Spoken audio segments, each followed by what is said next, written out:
তাই আমি একটা কথা বলেছি, কথাটা ভাইরাল হয়েছে অনেক। মানুষ মানুষের অবস্থানকেই ভালোবাসে, মানুষ কখনোই মানুষের অন্তঃসত্ত্বাকে ভালোবাসে না।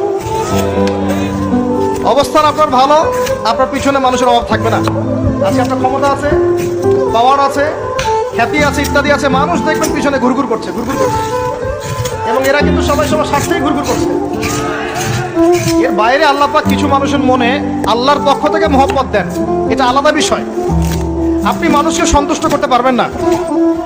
পরিবার, বাবা মা, ছেলে মেয়ে, বউ বাচ্চা, কাউকে সন্তুষ্ট করতে পারবেন না। 100% আপনি কাউকে সন্তুষ্ট করতে পারবেন না। সারা জীবন করে যাবেন, আপনার বিরুদ্ধে অভিযোগ থেকেই যাবে। শুধু আল্লাহ রাব্বুল আলামিন অপেক্ষা করে বসে আছেন, আপনি কখন তওবা করে তার দিকে ফিরে আসবেন।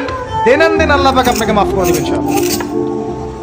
আল্লাহ পাক বলেছেন, শুনেন, ইল্লা মান তাবা, যে অনেক গুনাহ করেছে, শিরক করেছে, জিনা করেছে, মদ খেয়েছে, বিদআত করেছে, হারাম খেয়েছে, আল্লাহ পাকের অবাধ্য হয়েছে, নামাজ পড়ে নাই, যাকাত দেয় না, ইত্যাদি ইত্যাদি অনেক অন্যায় করেছে,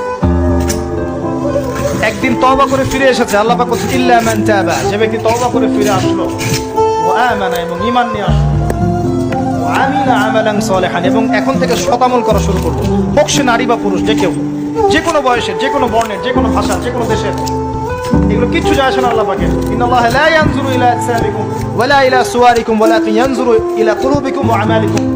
আল্লাহ পাক শুধু কলম দেখেন, আমল দেখেন, রক্ত মাংস বর্ণ এগুলো দেখেন না। আল্লাহ পাক ফিরে এসেছে, আমল, ঈমান এনেছে, আমল সালেহ করেছে। আল্লাহ পাক বলছে, উলাইকা